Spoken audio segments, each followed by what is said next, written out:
Well, good evening, everyone. For those of you who don't know me, I'm Kimberly Spill Cristiano. I'm the city's emergency manager, and I've been with the city since 2007, and I feel that we are part of a very great team. And with us today, we have two of our leaders with us today who'd like to say a few words.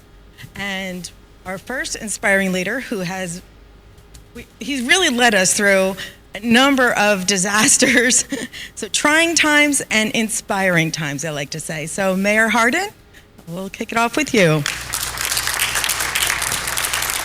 Thank you, Kimberly. Appreciate that, and thank you all for being here this evening. This is a great turnout, and this is such an important topic. It really is. You know, disaster preparedness.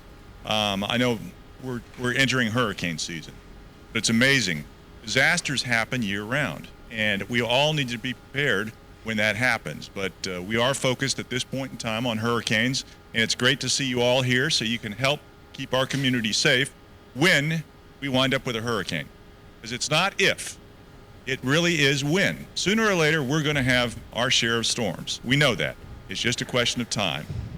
So we need to go through this every year, keep preparation top of mind, and thank you to the good folks in our city who help with this, and outside our city, and just in our community who help keep our city safe. Because when stuff starts flying, it's too late to prepare, it's too late to have plans. That's when we just need to execute. And that's what this is really all about, is figuring out how we can be prepared when that eventuality takes place. But thank you all for being here. I appreciate it. Thank you so much. Spread the word. We're going to have this on, as Kimberly said, we're going to have this on video, but it's important that we all talk to others. I mean, when you go in the grocery store, you see somebody you know from the neighborhood, tell them, hey, have you guys thought about this? Have you thought about that? Make sure people are aware of it and people are thinking about it. It's critically important this time of year. Thank you so much for being here. Listen to all the good advice we're going to get out here tonight, and thank you very much. And I guess let's welcome our Vice Mayor, Vice Mayor Andrea McGee. Come on up, Andrea. Good chief. Thank you so much, and thank you everyone who has come out today, because it's definitely the first step in hurricane preparedness. Prepare early. You don't want to be in the long lines grabbing water and batteries and towels all right up into the day of the storm. I grew up here. I've been through so many of them that, you tend to not take them so seriously sometimes. But any hurricane that comes through, they have tornadoes, they have rain. There's so many damage that the more prepared you are, the more ready you are for it, the better it's going to be altogether. So thank you for joining us, and everyone on Channel 78. Also, thank you for tuning in, and stay safe out there. Thank you, Vice Mayor. And we have another esteemed individual with us, our fire chief, who is also my boss, so try and make me look good, okay?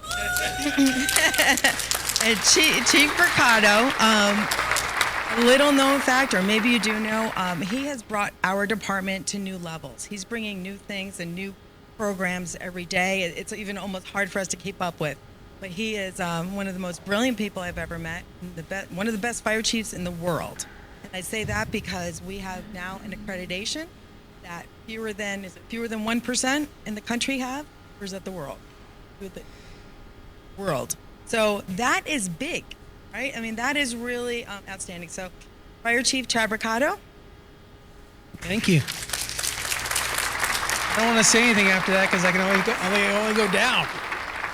So just, a little tidbit about the fire department, because it's not one person. I'm just a steward, if you will, during my time as fire chief. I'm blessed to be the fire chief. So it's my obligation to serve you as citizens to make sure we have one of the best fire departments. I think everybody wants to say, I have the #1 fire department. And there's nothing wrong with that. I'm not trying to be better than Fort Lauderdale or Margate or Coconut Creek or anybody else. What we're trying to do is be the best for you. So what Kimberly was alluding to is we have ISO Class 1. It is less than 1% in the country. But we also have fire accreditation, that's CFAI. That's in the world less than 1% worldwide. It's only just over 300 departments worldwide, and it is worldwide. They do departments. I just came back from a visit Frisco, Texas. They do departments in military installations. They do Canada. So we have that accreditation. There's very few fire departments that have it. There's only a couple here in this county that have that accreditation. And we have ambulance accreditation. That's CAS, the Commission for Ambulance Accreditation Standards. Cares? Well, because it's very easy for me to come up here and say we're great. I want validation. I want some external bodies, some external experts to come in and say, you've met all this criteria, and because you have, that validates the level of fire department you are. So it's not about me. It's about the fire department. It's about what you should expect from the fire department. So why do I say that? Because as good as I think we are as a fire department, as great as we are at delivering emergency services, we're limited when a hurricane comes through. I've been deployed after, I was deployed to Port Charlotte after Hurricane Charlie. I was deployed up to Mississippi after Hurricane Katrina. And you start to see with that level of damage. I even went to Hurricane Andrew. I was a volunteer for Coral Springs Fire Department way back then, right? So you see that level of damage. It's everybody. It's not just the fire department. At Punta Gorda and in Port Charlotte, some of the fire stations, the actual bay doors, the doors that go up and down for the fire trucks, they were pushed into the actual apparatus. So we can't come out. As much as we want to come out, the apparatus are underneath debris. So we need you as citizens, as good citizens, to be prepared. I also make sure that my family is prepared. I have to leave my family behind. My family has to stay home, so as you can imagine, I want them to be prepared. We ask the same of you. That gives us an opportunity to clear out all the other calls that are still happening, because guess what? Heart attacks still happen. Strokes still happen. Car crashes still happen. Everything else still happens, and you have the hurricane. Once the hurricane speeds get over a certain number, I believe we're at 55 now, the fire trucks can't go down the street. They're not meant for 55-mile-an-hour sustained winds. They also blow over. So therefore, we have to go on lockdown. Now everyone is, quote, on their own. I can see the critical importance of preparedness. Then when that time is done, we typically have 200 to 300 calls in a queue. So we got to get those 200 to 300 calls cleared out. So what is the point of all this? We need to be prepared. We can't get to as fast as we would on a day-to-day basis because all of the norms have all gone out the window because of the hurricane, right? So that's why the preparation is so critical. Will we be there? Yes. Our motto is always here, always ready. And it is true. But a hurricane adds a whole nother element that none of us can overcome, right? You get a Category 5. If you've been to any of those places had a Category 5, did you see after the recent one where the ladder truck was underwater? As much as we want to come, that truck's not driving down the street. So your preparation is really part of the entire emergency response spectrum. We're helping each other. By you being prepared, then if we don't have to come to you, we can take care of that person that is having the heart attack. We can take care of that person who's having a stroke. We can clear out those calls that I was just mentioning to you so you can understand how your preparation, it helps everybody. It's not just for me. It's not just for you. You're really helping the entire community. Then we all start to heal after the hurricane passes by and we get into recovery mode. So the one message that I think is most important of all is that preparation message. That please be prepared. It's for you. It's really helpful, but you're also helping us. And then indirectly, you're helping everybody else that we will respond to. That's when we truly are a community. I think that's when we really have band together and we can really say that we've done some good beyond just buying some batteries, buying some water. It might not feel like that, but that really is what you're doing. You are helping the whole community, and I really do mean that. So thank you so much for being here. Thank you for listening, and we look forward to giving you the rest of the presentation. Thank you, Chief. Wise words from everyone. And we have a number of speakers from the city so that you don't have to be bored with just listening to me, and from their respective areas of expertise. So that's very helpful. But for the agenda for this evening, why prepare, right? Are you ready? Why do we prepare? I'm going to get into that. Emergency communications, how we communicate with you, how you communicate with us. Our emergency management webpage, it is intended to be a one-stop shop planning tool. You go home, you find something that's not on there or you want on there, let us know. We need your feedback. Important tips for debris, tree trimming, sandbags. It's always the first question. If there's even a storm halfway out there, people start asking about sandbags. So that'll be important. And our guest speaker today, hurricane season, making good decisions. We have Rob Moyeda with us from the National Weather Service in the Miami office, and he is the warning coordination meteorologist. And he's been with us now, I think, every single year without fail. So thank you again, Rob, for being here. I pulled this slide from the state's website, Florida Disaster Emergency Management, the Florida Department of Emergency Management. You've probably heard a lot about them lately. They've been in the news very frequently. you know, as Chief mentioned some of the deployments, I went to Surfside for the building collapse. I was at Hurricane Ian last year for a couple of weeks, and it really wakes you up to what can happen. And so while I get everyone's attention for hurricane season, I'd be remiss if I didn't say all of these messages will help you for all hazards, right? Any type of disaster. I mean, we see pre-hurricane season what took place in Fort Lauderdale. It wasn't that Fort Lauderdale was doing something, inappropriate or incorrectly. They just got the bulk of the rain. They called me 10 o'clock at night. Kimberly, hey, can you help us? And I was just about to go to sleep. And I thought, wow, this is not just another rainstorm. Right away, I started calling, utilities in our sheriff's office and our battalion chief, getting a situational awareness. What's going on in Pompano Beach? Is there something that we don't know because it's in the late hours? So we were fortunate, but our storm water system really maxes out about 10 inches. So after that is when we start to get flooding that we can't keep up with.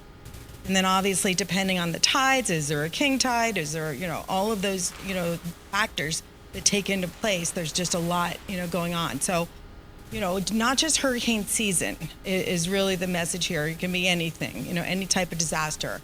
Even just, we had a recent fire that the entire building, was not usable anymore. So there's those kind of things. And poor people, 2 o'clock in the morning, had to leave their home, with just whatever they could grab. If you get that go bag in advance, you're that much further ahead, because that was a very sad situation. But the reason I pulled this from the state site is because it's very illustrative of how long. You always hear these messages, right, about be prepared. First you'll hear 3 days from some people, 5 days, you'll hear 7 days, sometimes you hear 2 weeks, right? During the pandemic, 2 weeks would have been great, right? And we've always said that, hey, if it was a pandemic, 2 weeks is ideal. Because you don't know, if you have baby formula or supplies like that, or, you have other special needs, you want to make sure you have those things. So you can see here, this is what the state is saying when potentially you could receive supplies. So day 1 through 5, we're counting on your personal preparedness. Because as Chief mentioned, we didn't even compare notes, and we're on the same page. That's exactly it. We need the public to be prepared as much as possible, because as much as we have plans and contracts and great teams in place, there's only so much that we're going to be able to do because we're in lockdown during the storm. And then when it's time to, open up the doors there and see what we have and what kind of communications are still up, it just takes a little bit longer to get that going.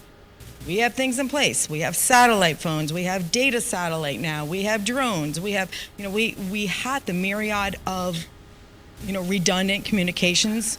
But again, still, like a Hurricane Irma, that was a storm. If that would have happened, initially it was coming up the middle of the state. If that were to have occurred, everybody needs everything.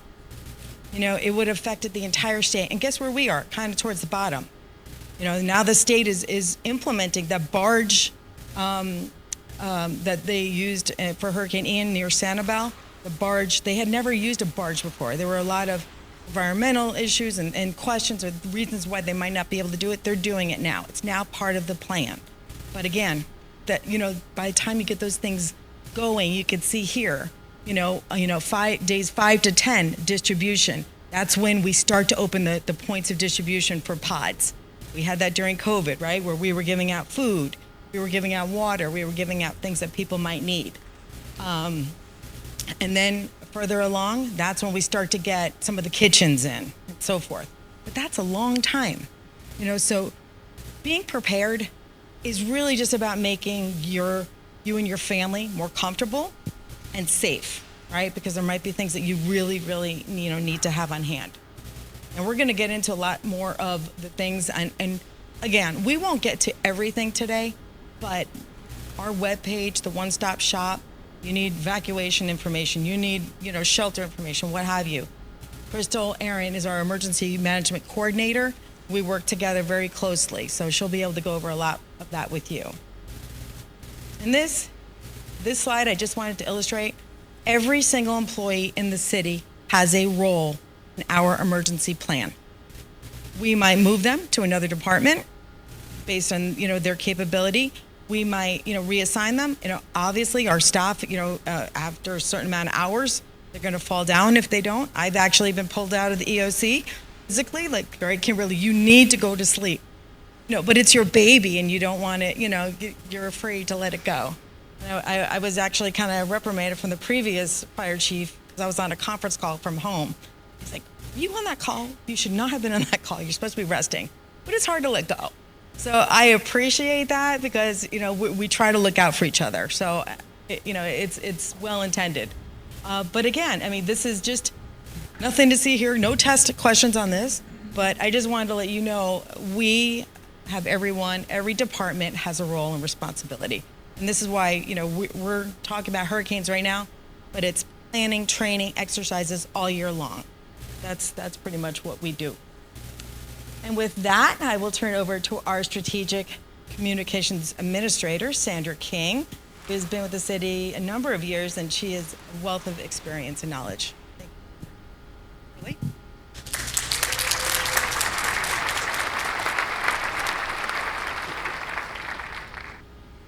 Good evening, everyone. So you're now prepared. You have everything you need.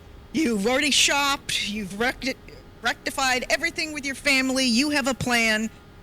Now the storm comes in. It's coming. You get your forecast. What do you need? Information. What's happening? What's going to happen? What's the first thing you do? Obviously, the way we get our information has changed dramatically over the years. How we do a lot of things has changed dramatically with the advent of all of the technology at our fingertips. So the way people get their information is completely different. One of the things that I do, I also get locked down to make sure that the information goes out about what's happening in the city. If I can't get out of my house, then I'm not going to be able to get the information out. This is an older press release, but it's an actual press release. And what I put out is specific to Pompano Beach. You as residents and business people want to know what's happening in my city.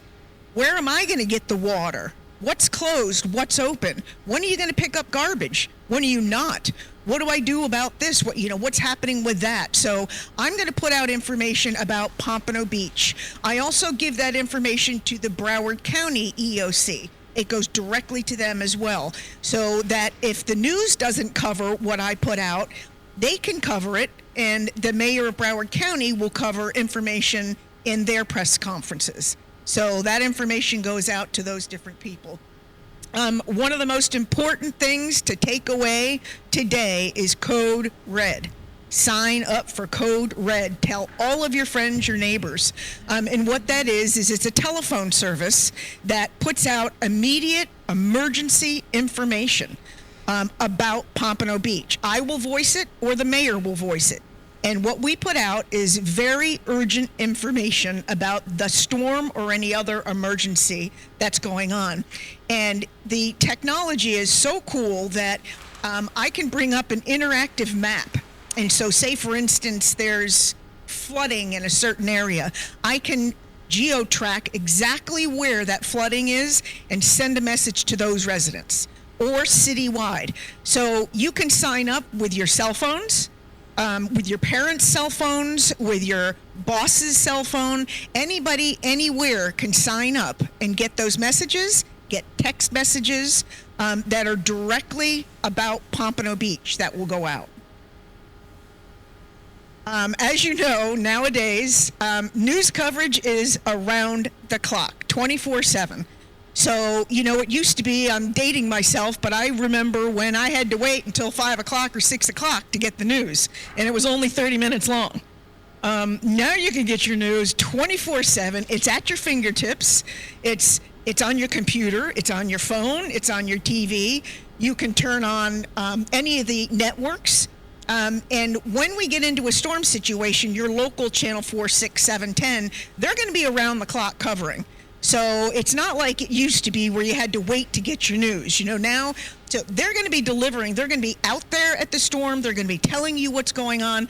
I don't need to tell you that the storm is there and where it's happening and what the waves are doing. You're going to get that from your local news, and you're going to get that from your tablets and everything else. What we do want you to know is that's just a little screenshot of what happens when a storm is imminent. If we get into a watch, if it's coming, we turn the website into the whole header is nothing but storm. On every single page of the website, no matter where you go, you click on that top button and it'll take you right to our emergency management page, the one-stop shop that is going to be explained to you where everything is. I'm just going to touch on a couple of quick things about it, and Crystal is going to get into more of it. But one of the things that we decided as a city, what I wanted to do is, again, you get your information from the news, you can get everything about that. What you're going to want to know is if you go here and you want immediate information, I'm not going to provide it. That's not my expertise. I'm not a meteorologist, but what we do is we link to NOAA and we link to their interactive map, and that's live 24/7. So you go on our website and you say, well, what's going on with the storm? You can go in and we'll link to Broward County. We'll link to all the major agencies. So you can go in. If you happen to go on our website, you'll get everything. And I won't do a spoiler for Crystal. She's over there going, don't do that. It's my part. No, I'm just teasing. I'm teasing. That's the live interactive map that she'll get into also, that you'll actually see the storm from satellite. And you can zoom in on it, and it's really cool. One of the things that I don't do is Facebook. And there's a reason for that. When a storm is imminent, I don't have somebody sitting there on Facebook trying to put up updates 24/7. I do have a webmaster who's going to update the website 24/7. So what we do is we do what's called going dark. And so if people are going to Facebook trying to get emergency information, Facebook is really a back and forth tool that you talk to people and they can comment and they say this is nice, and you say it's kind of a fun social network. It's not an emergency network. So what we put up is we go dark. So what you don't want to see is you've got a Category 5 bearing down on you, and you look up and there's summer camp. What? We've got a storm coming and you want to tell me when summer camp is? I don't think so. So we go dark, and what we do put up there is please log on to the city's website, and the emergency link is right here where you can get all your information. That way the information is updated, it is live, and it's everything you could possibly need, and it's not going to be on Facebook. The other thing that would happen on Facebook is people are all over going to be writing in questions. Where do I get my AA batteries? I'm out. We're not going to be answering that question in the middle of a storm. And we always respond to people normally, but we don't want to get into that emergency mode on a social network. One thing I learned, a cute little story, is this is a picture of our app, the city's app that you can get on your phone, whether it's, iPhone or Android. You just go in and look up My Pompano. And basically, I was in a presentation one time, and a woman stood up and she said, "You put nothing out for the hurricane, nothing." I said, "Ma'am, I'm sorry. We put it out 24/7. I was there. I was in the EOC." And she said, "No, you didn't." And so eventually I said, "Tell me what the website looked like." And she said, "It's blue and it's got those circles." And I said, "Ma'am, that's our app. That's not the website." But to her, that's what she found. And so when she went into the app store, she thought that was a website. Well, guess what? She's right. If that's where she's trying to find her information, I need to make sure she gets it. So you can see on the bottom, we added hurricane information. And where do you think that takes you? The one-stop shop. So we did add it to the app. And it was for a reason that I thought in the beginning I didn't want it up there. But, if somebody's looking for it and they can't find it, we want to make sure they get it.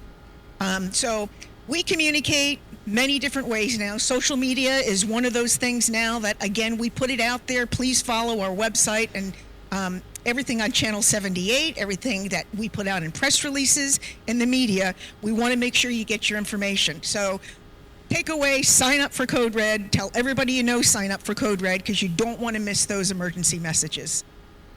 Thank you, everyone.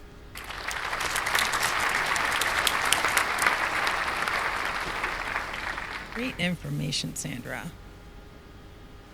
Okay, so next up we have Crystal Aaron, our emergency management coordinator. Crystal has been in the fire department since 2019, right? 2000, and she's been in other departments prior to that. So she has a wealth of experience, and she is also one of our CERT volunteers. So that's how I got to know Crystal. And the poor thing, as soon as she started in the fire department, we got a pandemic, you know. Barely had her At least feet she wet. knew what was going on. She's like, Kimberly, did you know about this? I'm like, no, but thank God you're here. Thank God, because we had a lot of long hours, no days off, and even some of the holidays were taken up. But Crystal has been with us, for that amount of time, and gone through a lot, almost every kind of hazard that you could have. So thank you, Crystal, and I'll let you take it away. Thank you, Kimberly. But before I officially get started, I have to make a note of what the mayor said. And he said that we don't have one of the best fire chiefs. We have the best fire chief, Chief Ricardo. Yes, give it up for Chief. He's also my boss, so clap it up louder. Yes. And thank you, Sandra, for making it very easy for the One Stop Shop page, because I think I could just say good night. Thank you all for coming, because you guys got the information. So let's get started with the One Stop Shop. Yes, we have built a very valuable tool, a planning tool for you all to use. We have various resources on our web page. We have information for business owners. We have information for pets. For family planning, we also have the Code Red link that was mentioned earlier, as well as important information and numbers that you can find on the One Stop Shop page. So determine your risks. Find out today in your community what water or wind hazards that you have in your area. It's important to know if you are living in a flooding zone, and you need to start preparing for it today. We're already 7 days into hurricane season, so it's important to start preparing for it today.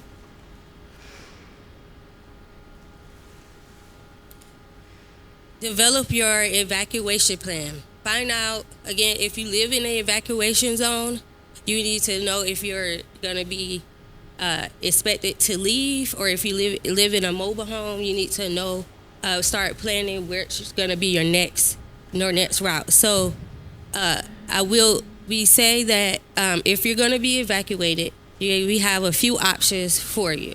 You can either go ahead and start planning to go to a family or friend's house.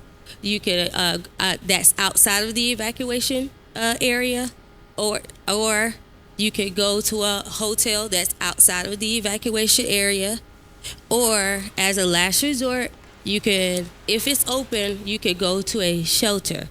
But we say last resort because we kind of say it's like a life raft and not like a cruise ship.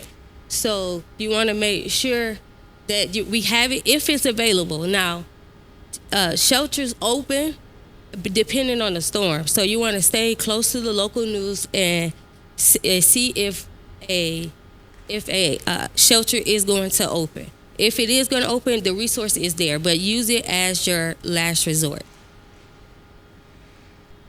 Also, before I go to the next slide, the plan for several routes. If you're planning to not stay, even if you're not in the evacuation zone and you're planning to leave, plan for several different routes to take, because as you know, we've seen it on the news, the roads get backed up really quick as everybody is trying to leave town at the same time, because everybody's trying to wait till last minute.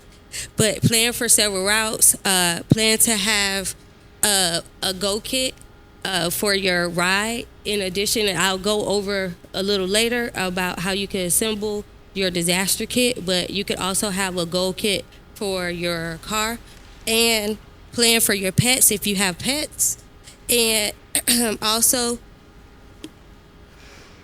follow any evacuation orders given that's been reported.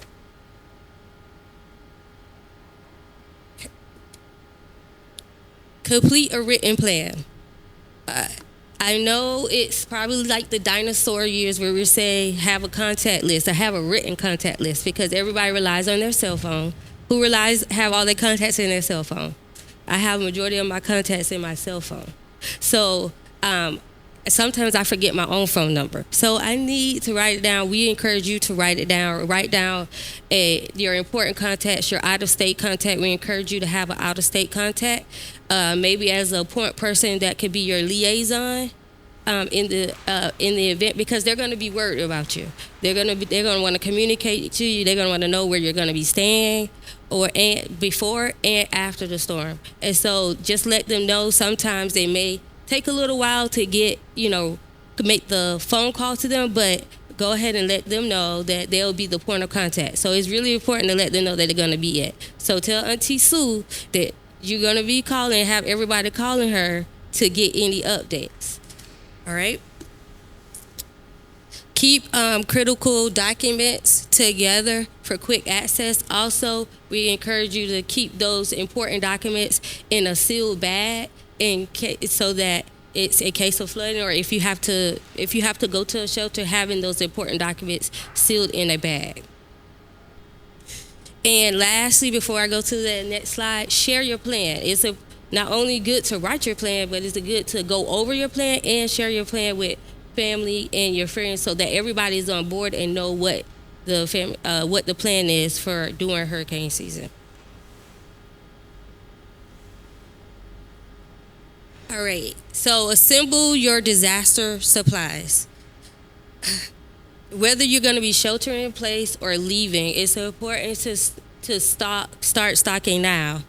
And we use the June 1st as a stake in the ground to go ahead and start preparing your homes for the hurricane season. But we really encourage you to stay prepared all year long. We encourage you to check your supplies quarterly so that if in event like you have medications that are out of date or batteries that you may have left in your flashlight, you want to take those out so they won't erode. So you have also make sure you have enough food and water, and if you have medication, enough for at least 5 to 7 days. And it's also important to have small cash on hand. This is my cash, not Charles.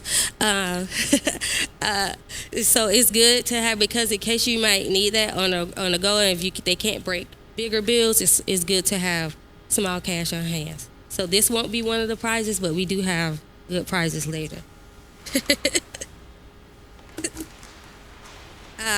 And for non-perishable food, ensure that you have food that you could cook without or eat that doesn't require heating. What I always say in my presentations, I give the secret out. It's if you don't like that particular food item, don't get it. Don't buy it. There's a lot of suggested lists that's out there, and some people just go down on the list and they start buying everything on there, and they don't eat half of it, and when hurricane season is over, they're throwing half of it away. So we don't want to be wasteful. We want you to get your favorite snacks, your favorite comfort food, and also don't eat the hurricane snacks before hurricane season is over. Don't do that. Because I'm going to see you on the news, in line at Publix, still trying to buy your Doritos that you ate a week before the hurricane was supposed to come. So don't eat your supplies.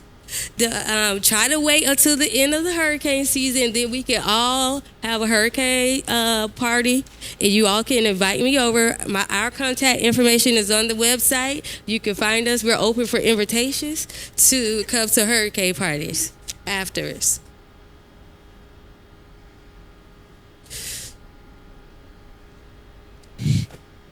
And so, lastly, I will definitely we have our community emergency response team, which is we affectionately call CERT, and we have some of them in the building tonight. Say hey, CERT.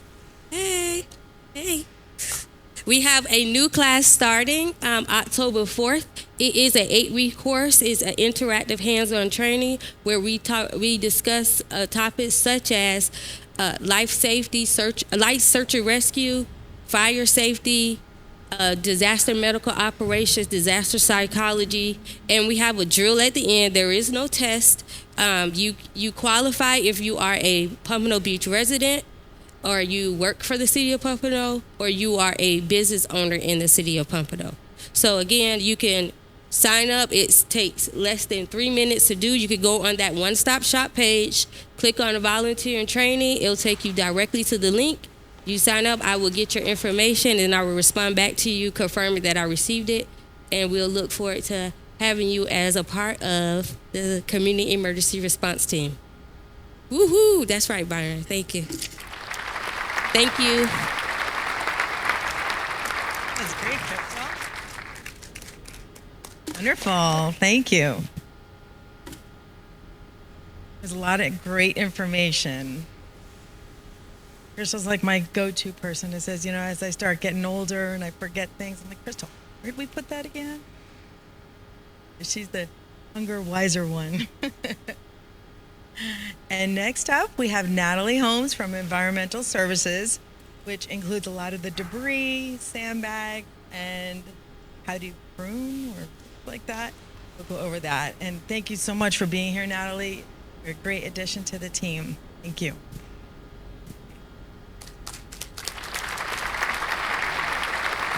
Okay, thank you for joining us this afternoon. I'm going to be speaking to you about storm debris.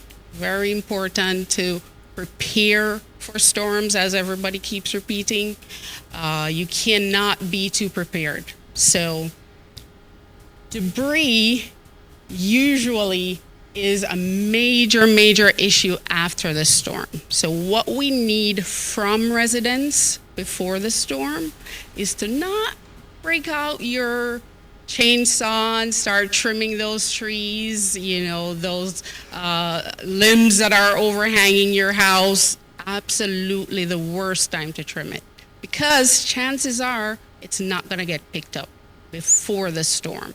These objects can become projectiles during the storm. We do not want that. And we'll be getting calls from residents like right before the storm, hours before, trying to reach our department saying, okay, I have my tree trimmings at the curb. Can you please send a truck to pick it up? Can't. Usually the city shuts down a certain amount of hours before the storm actually hits. So cutting your limbs, your coconuts, taking them down, absolutely don't do that. The time to prepare for the storm is now. The hurricane season started June 1st. Start preparing now. You have 2 complimentary oversized bulk pickups that the city provides each year. Use it now. Trim those trees. Put all that bulk that you have in the backyard that you want to get rid of. Do it now.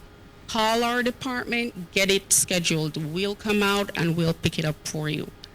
Do not wait until the last minute. I'm a last minute girl, and I'm telling you, it is the absolute worst thing to wait for the last minute to do something prior to a storm. I've been through a Category 5 storm, Irma. That was no fun. Okay. Before the storm comes, you have small objects, leaves, small branches that can fit in your garbage containers. Go ahead and pop those in. We will pick it up. Do not just leave it on the side. It's more work for the trucks. So this way you're helping us out. We just come, we grab the bin, and then we're gone. Do not do any land clearing. Again, land clearing prior to the storm, absolutely a bad idea. So, here are some tips for putting out debris after the storm. This is very, very important. And if you grab one of those little goodie bags that we have up front, you'll have these flyers in there. This is basically how you put your bulk out after the storm. We ask that you separate the vegetation from the structural and other bulky waste that you'll find yourself with, especially if you have some damage to your house. We're hoping that's not the case for anyone. But you put the vegetation in one bulk, then in another, you put all the other bulky waste. Now, location. You'll see there where you have the light poles or telephone poles, the fire hydrants. Do not put your bulk close to those. There has to be enough clearance for those trucks to pick it up when they come out. Otherwise, you won't get service. Then you'll have to call us again. We love getting your calls anyways. And we will advise you what to do in order to get service. We'll come back out and pick it up. But in order to not delay that, we're asking you to please follow these guidelines. And again, this information is available online, actually under the emergency management section. There's a lot of information on this, or if you want to go to the environmental services tab on the website, you can get a lot of this information as well. Okay.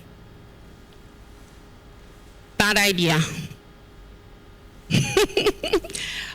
Your driveway is going to get damaged, number one, because that truck is probably going to attempt to pick it up and damage your driveway. Then you have the fire hydrant right there. You have that light pole right there. Not going to be able to get to that. So we're asking you again, please follow these tips. This will assist the emergency management team when they come out to clear your streets in a timely manner after the hurricane or the storm. So if a storm is a major rain event, the city will make a decision sometimes to issue sandbags. We announce those events. Sandra King, she was up here earlier. That communication, she usually sends it out. When it's going to be, where it's going to be. You are entitled to 10 bags per household. Bags are pre-filled. So unlike other cities, we actually pre-fill the bags. You don't have to come out with your shovel and get your bags filled up. None of that. We have them ready. We just need proof of residence. You get your 10 bags and you're on your way out. This information is also in your to-go bags. It's also available on the emergency management tab on the website and also on the environmental services tab. Prepare. Have a plan. We cannot stress that enough. This little handy flyer is also available online. We have it actually out front right now in certain areas around the city. You're able to get it, but most of this information is online, and I know most people use the internet. It's in that little bag that you have, that little handy bag. Again, this is another side of that flyer. It has that little graphics that I showed you earlier about how to separate your bulk and where to place it after the storm for service. I'm asking everyone to please take these recommendations to heart. Get your trees trimmed now. Get rid of your extra bulk, because when the hurricane is approaching, it is already too late. Stay safe, everyone. See you next year.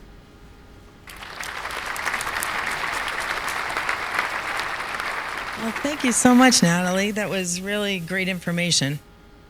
I learn some things every single time. So, and it's great for all of us to know that too, because we can share that information with our neighbors. Because it's hard to keep track of it. So every year when we get these little reminders, it's a nice little check for yourselves to just go, oh, you know what? Yeah, let me go check that again. Let me check this. You know, we didn't touch on insurance, but insurance is a big deal. Make sure you have some. If you don't, you know, or you do, take pictures of it. You know, I mean, it's so expensive. I mean, I've really even had the same conversations with my husband. Like, we really want to do this, you know, for the inside part. Really want to. It's a necessity. And if you're in a flood zone, absolutely get the flood insurance. If you're not, you still want to get it. Fort Lauderdale was a great example of that. I think we're seeing more severe, more frequent disasters in general. So, and I think they called that the 1 in 1,000 years or whatever it was. You know, it surpassed the 1 in 100 years we used to hear about. So, you know, it's just good information. But without further ado, we'll have Rob Moyeda join us up here. And he has a wealth of information. He's our guest speaker. We always say, you know, not that everybody wasn't great, but we save the thing that everybody wants to hear about. And Rob's been with us for a number of years, and we're just always so welcome and gracious for you, you know, to be here. Thank you. Very grateful. Thank you very much. It is great to be here, although, you know, the topic isn't the most, you know, isn't the nicest topic to think about, but it's something we have to do, right? We have to prepare for hurricane season. We are in South Florida after all, and, you know, it is a hurricane-prone area. So, but it's great to be able to to partner with the city of Pompano Beach, Kimberly, and really the whole team here in Pompano Beach. It's always been great to work with, and you know, very collaborative. And you know, the information that we provide, I know, is really being put to good use here. But you know, to make sure that we are as informed as we can be for hurricane season. It's really by being informed that we can make good decisions, you know, to protect ourselves, protect our family, and to protect our property. So it's kind of the theme of the presentation. But you know, everyone wants to know at the beginning of the season, you know, are we going to get a hit? Are we going to get hit this year, or how bad is it going to be this season? Or is it going to be a bad year? This is the outlook for the hurricane season for this year that was released in late May. It gets updated again at the beginning of August. But it's calling for at least a slightly higher than, let's say it's edging towards a near normal season based on that forecast. So the range that we're forecasting is between 12 and 17 named storms. Of those, 5 to 9 hurricanes, and then of those, 1 to 4 major hurricanes. The average for a hurricane season is 14, 7, and 3. So those numbers are pretty close to the average. So this season, there are some competing factors. You know, in a lot of seasons, most of the factors kind of line up on one side or the other, whether it's for an active season or maybe a less active season. This year, we're getting kind of mixed signals, if you will. So, you know, we have the El Nino global pattern that's setting up, which usually tends to lead to conditions that are not as conducive for storms to form in the Atlantic. In other words, we tend to get fewer storms overall in hurricane seasons where we have El Nino in place, which is what we're expecting this hurricane season. On the other hand, we have warmer than normal waters in the tropics. We've had about 25 years worth of mostly above normal hurricane season. So we're in that cycle of increased hurricane activity in the Atlantic Ocean, and then we're also expecting at least the possibility of the tropical waves that come off the coast of Africa later in the season to be more vigorous and to, you know, potentially be stronger and therefore have a better chance of developing into tropical systems out in the Atlantic. So we have sort of, you know, they're kind of balancing each other out, or in some form. Which one is going to win out, so to speak? That's what we really don't know, and that's why there's, you know, I would say a higher than normal level of uncertainty with the overall forecast. But I don't want to focus on this outlook too much, because really, at the end of the day, it doesn't really matter that much when it comes to us here in Pompano Beach. These are the names for the season. We, as of early June, we've had one already. It was a short-lived Gulf of Mexico tropical system, very weak. Wasn't much of an impact at all. That was Arlene. So there you see the other names on the list. So this we can forecast. We already have that list of names for this season. So if we just take a quick look back at last year, 2022, how many storms did we have overall in 2022? Well, we had 14 named storms. We had 8 of those hurricanes, and of those 8, 2 were major hurricanes. Remember what I said the averages were? The average for a season is 14, 7, and 3. Well, guess what? Last year was a normal season, right? No problem, right? Normal season. What is normal? What's average to someone? So if we ask the average Floridian who was here during the 2022 hurricane season, was 2022 an average hurricane season? They would say, no way, it was awful. I mean, we got hit by Hurricane Ian. We got that one storm that really late storm in November, and there was even this rain event from a tropical disturbance at the beginning of hurricane season. So average is only a statistical indicator. It's what may seem like average for one overall may not be so average for an area that happens to be hit by more than one hurricane like we did last year. So keep that in mind when you think about the outlook for the season and what it's calling for. The outlooks are not a landfall forecast. They're not those seasonal outlooks do not indicate in any form or in any way what areas are more likely to be hit, what specific areas. Only a very general indicator of how many storms might form in that very large area that encompasses the entire Atlantic Ocean from Africa all the way to North America. The bottom line is we have to be ready. We do this every year in the city of Pompano Beach and Broward County and really the state of Florida in general. They do a great job of getting ready for hurricane season. Why? Because we are in a hurricane-prone area. This is basically Pompano Beach's hurricane history, or at least one way of showing it. So that circle is a 50-mile, there's 50-mile radius from the city of Pompano Beach, and those are the tracks of the centers of all the hurricanes that have gone within that 50-mile circle. So that's quite a bit. Okay, so all of those hurricanes produced at least some type of impact, whether it was tropical storm or hurricane force winds. Let me go back. So there you can see they come from different directions, from the south, from the east, from the west. We've even had a couple, very rare, but a couple of them come from like the northeast. Well, so be ready by the beginning of hurricane season. We're here at the beginning of hurricane season, so be ready, but stay ready. Hurricane season is a marathon, not a sprint. It's 6 months long. So being ready and staying ready is really important. Remain vigilant. Keep track of what's going on. There are going to be plenty of calm periods during this hurricane season, just like any hurricane season, or most hurricane seasons at least. Right now, we're in the beginning of hurricane season. There's not much going on. It may be that way for a while. But we know that once we get to August, typically, that's when the conditions in the tropics begin to kind of line up or set up for storms to form more frequently. So August, September, and October, that's our most active period. That's when we especially need to make sure that we're ready. And again, we talked about the seasonal outlook not being a landfall forecast or a landfall outlook for South Florida. It's just simply a very large, very general outlook. Now, a couple of changes to the information that we provide, that National Weather Service and the National Hurricane Center provide as far as tropical outlooks are concerned. One is Tropical Weather Outlook, which is a daily forecast that's issued 4 times a day, indicating any areas of potential storm formation within a certain time frame. We used to go out to 5 days with that. Now, starting this year, we've extended that out to 7 days.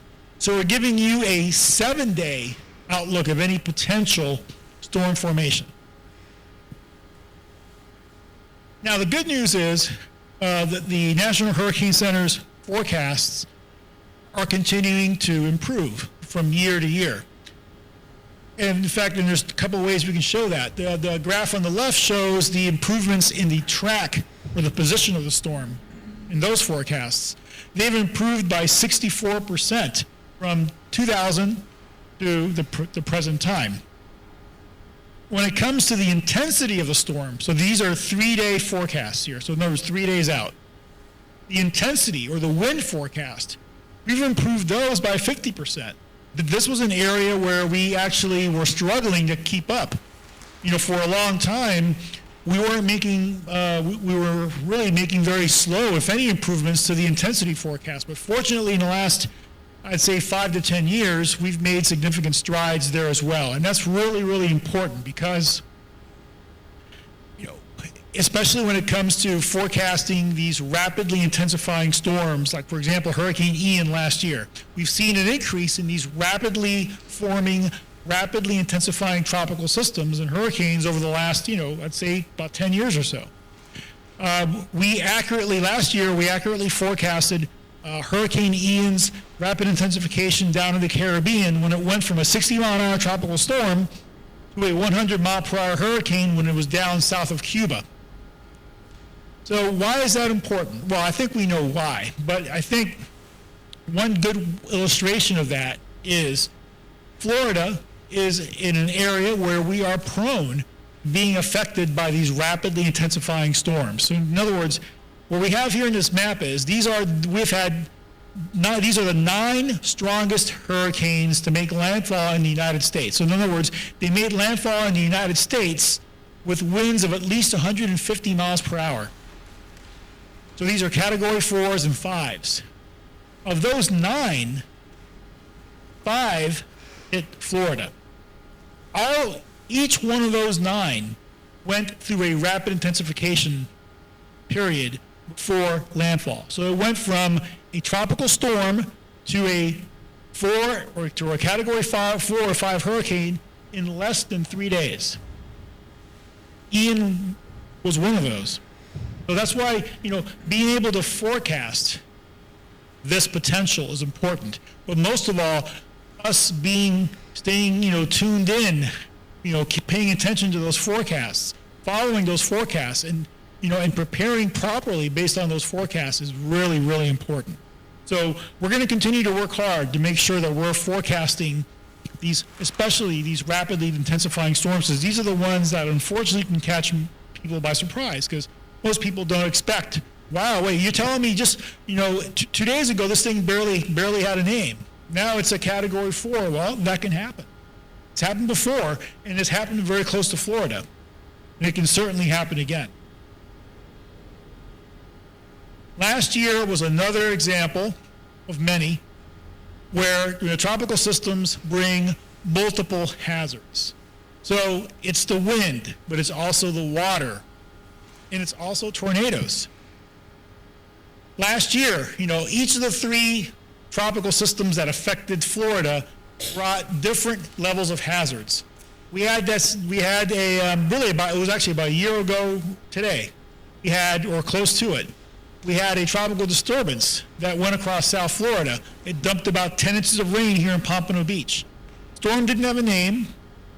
It was an organized area of low pressure, but it still hadn't become a tropical storm yet. But as it moved across the area, it dumped a lot of rainfall. So we don't need a named storm to produce impacts from rainfall. You know, Kimberly mentioned the flooding in Fort Lauderdale back in April from, you know, a stalled frontal system.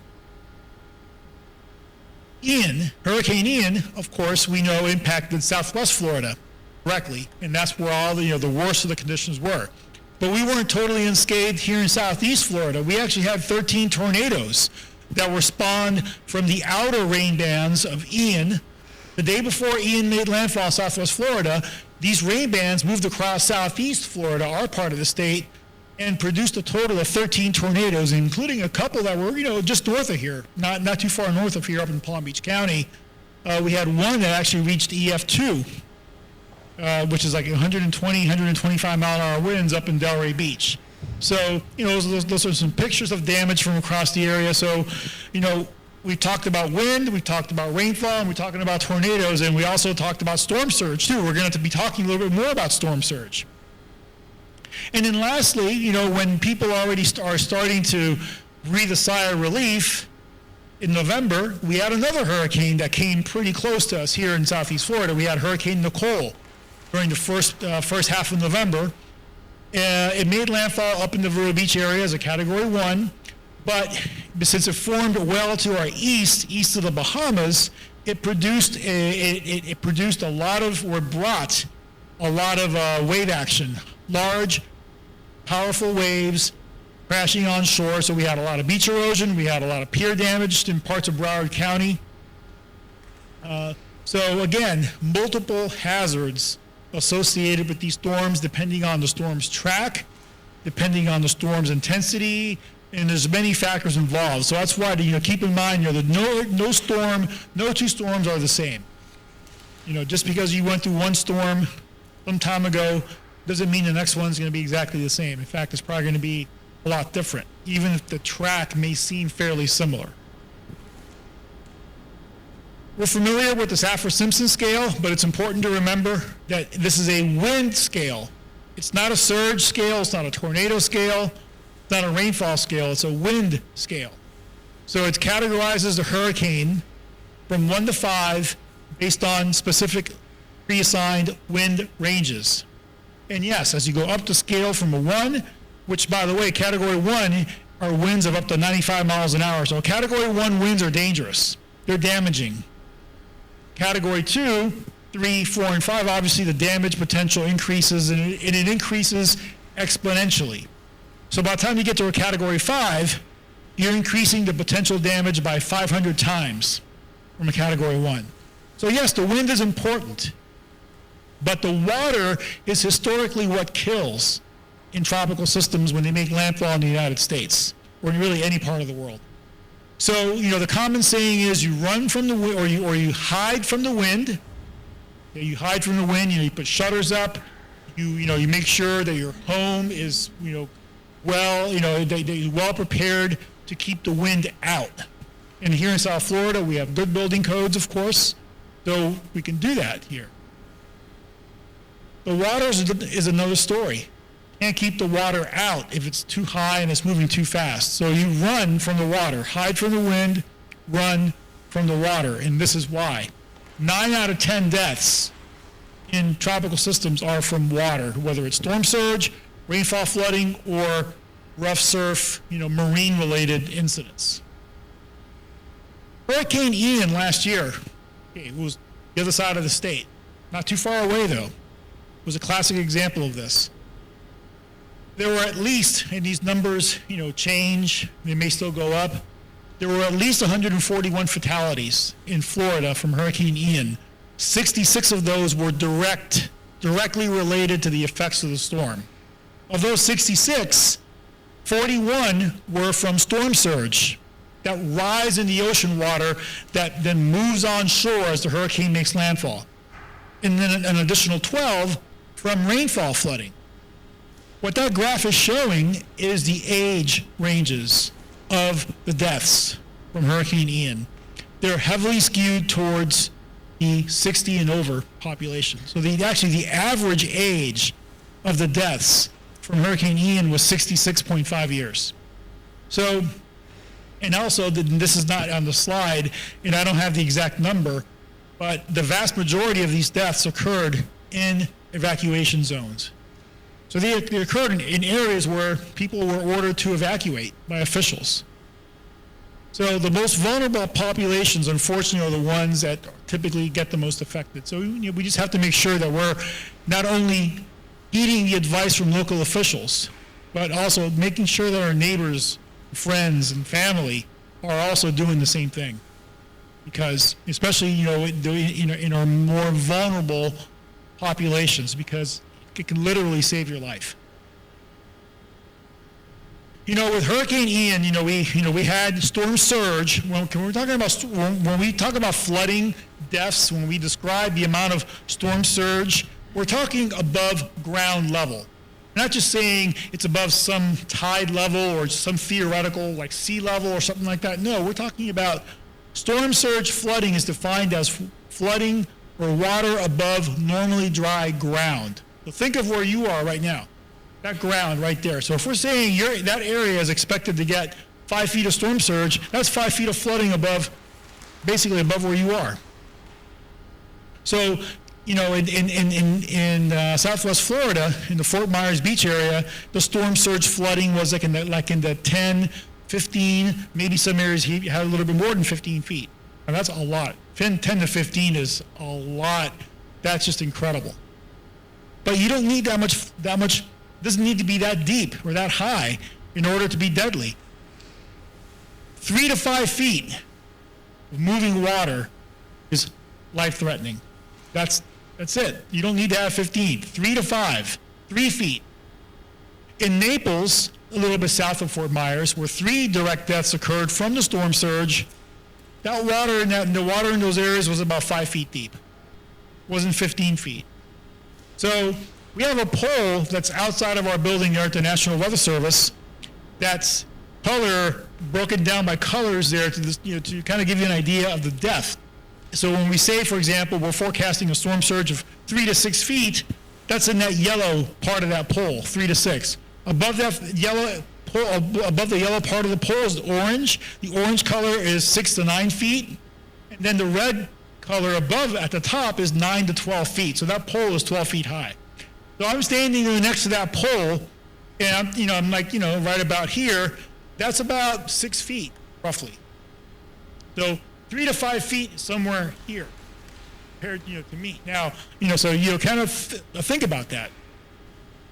Doesn't have to be 15 feet of water. The reality is in Pompano Beach, due to our geography and the depth of the water offshore, we're not going to get a 15-foot storm surge in Pompano Beach.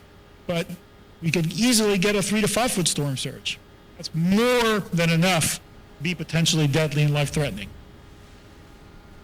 Now, one thing that we're going to do this year that's an improvement is we're going to be providing detailed storm surge forecasts earlier in advance of the storm, out as much as 72 hours before. And that hopefully will help decision makers make decisions when it comes to evacuations, for example. In the past, because of the limitations of technology, we've been able to provide the more detailed storm surge forecasts maybe 48 hours or 60 hours at most. Now, we feel pretty confident that we can push that out to 72 hours in advance. Believe me, those extra 12, 24 hours help. You could ask Kimberly, you could ask anyone who has to make decisions based on a timeline. Those extra hours can help. So hopefully, providing storm surge information earlier, more detailed storm surge information earlier, will help to better prepare our community. You already heard, you heard about evacuations. You heard about heeding the advice when it comes to evacuation orders. So very important that you know whether you live in an evacuation zone. In Broward County, it's pretty simple. East of Federal Highway, yes, you are in an evacuation zone. There's one in one of the two zones. West of Federal Highway, you're not. So these evacuation zones are determined based on the storm surge vulnerability, based on elevation, and storm surge models based on theoretical storms or hypothetical storms that are moving onshore. So when an actual storm is out there, we're taking that storm's actual statistics or data, and we're plugging it into the model to give you at least an idea of how much storm surge we could get from that actual storm. So again, but these are the areas that are historically vulnerable based on models and based on the elevations. You already saw this information. I'm not going to repeat it. Make sure evacuation planning is at the top of your plan if you live in one of these evacuation zones.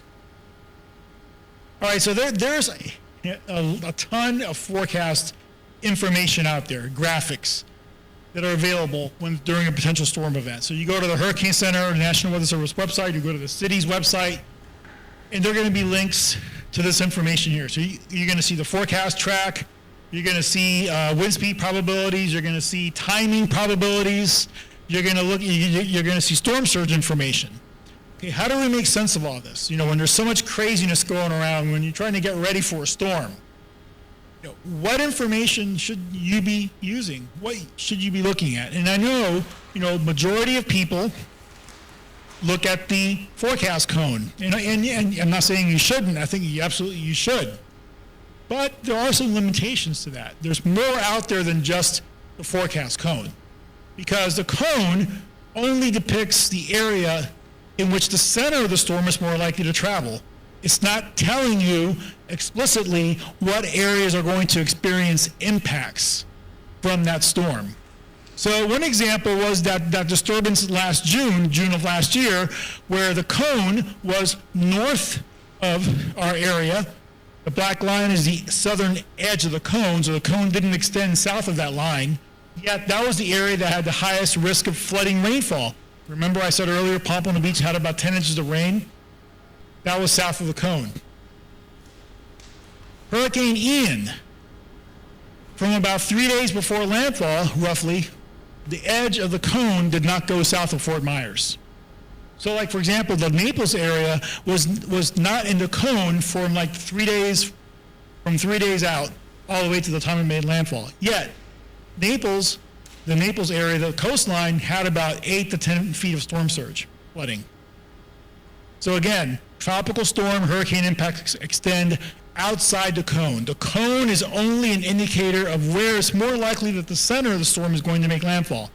The center of the storm is just a point. Hurricanes, in reality, are very large systems that can cover a couple hundred miles. That's how big they can be. The hurricane force winds could extend 60, 70 miles across. The storm surge could extend far away from the center. The tornadoes are often well removed from the center of the storm. So do not think of the forecast and the forecast cone as the area of where it's really going to be bad, and then outside of there is not going to be a big deal. That's not the case. Oops. Let's turn it back on. There we go. So in reality, what we're doing behind the scenes is, when you see the forecast cone, you're seeing the final product. But in reality, what we're doing in the background is we're actually simulating, we're doing like 1,000 alternate scenarios. We're simulating a bunch of alternate forecast tracks in order to determine what your level of risk is. Why? Because we can't assume that our forecast track is that the storm is going to take that exact track that we're forecasting. It might be pretty close, but even if it's off by, let's say, 30, 40, 50 miles, which is not that much, really, that can make a big difference in what a specific area gets. So when we're conveying the level of risk to you, we have to consider those alternate forecast scenarios. We can't assume that there's only one possible scenario. We know that that's not the case. When you're making a prediction to the future, there's many things that can happen, right? Doesn't matter whether it's weather forecasting, you're forecasting the stock market or anything else. It's a prediction. There's a lot of outside things, the variables that can change that. So we have to take that into consideration. So we do that. So we convey that by using probabilities in order to tell you what, for example, the probability of your area getting tropical storm or hurricane force winds. So in addition to the cone, you can look at these probability graphics that are on the Hurricane Center website that can tell you, okay, Pompano Beach has about a 50% chance of tropical storm force winds. Or, okay, it looks like I got about maybe a 30% chance of hurricane force winds. That's information the cone will not give you. But these graphics will, because they're actually taking into account the size of the storm, and they take into account those alternate forecast scenarios. We also can use that same concept to determine when those winds are expected to arrive. In other words, by what time do we need to have our preparations completed? And that's what these earliest reasonable arrival time and most likely arrival times do. They put into context, based on the different potential scenarios, what times are either the earliest reasonable that we could get the onset of those damaging winds, or what's the most likely time based on the exact forecast track. So using these can really help you, again, be prepared well in advance of the arrival of tropical storm force winds. So the earliest reasonable time is good if you don't want to take any real big chances. If you have a low tolerance for risk, use that earliest reasonable time. Make sure you're ready, more than likely well ahead of time. If you can assume a little bit of risk and maybe wait until close to when the winds might arrive, okay, there you could go with the most likely arrival time. And again, this information is available on the National Hurricane Center website, hurricanes.gov. Finally, well, not finally, but the next step is then we put this together, all this information, the probabilities, the timing, we put it all together to give you an idea or a sense of what your potential threat is from each of the 4 hazards that we talked about, right? The wind, rainfall flooding, storm surge flooding, and tornadoes. So these graphics tell you what your level of threat is, on a color scale from yellow, orange, red, and purple. Yellow is the lower end, purple is the highest threat or the highest risk. And we do that for each hazard, and we do this for each forecast. So it's updated every 6 hours. We localize the hurricane information to give you your level of potential threat. And this information is based on all those alternate scenarios. And what we do is we take those alternate scenarios, and the one that is what we call the reasonable worst case scenario for your location, that's what we're depicting here. So this is really a what to prepare for graphic, right? In other words, I can't assume that the storm is going to be safely away from me. Hopefully it will be, but it might not be. What if it's not? Well, if it's not, then this is what's going to tell you this is what we need to be prepared for. If it doesn't happen, well, great.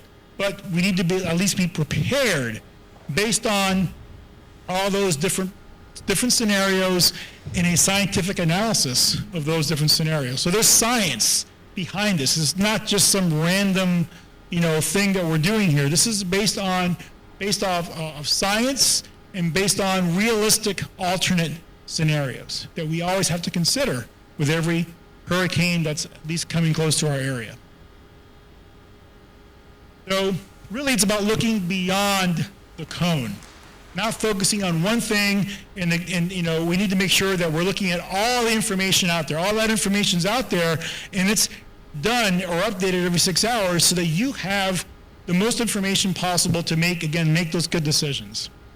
So then at the end of the day, or at the end of the process, so to speak, we put up watches and warnings. And I know there's so much of alerting out there these days, right? We get alerts for everything these days, or at least a lot of things, including, of course, weather. But so there might be the risk of downplaying these watches and warnings. There's another hurricane warning. Okay, I remember that last hurricane warning, nothing happened. Well, okay, that was fine. But it doesn't mean the next one is going to be the same.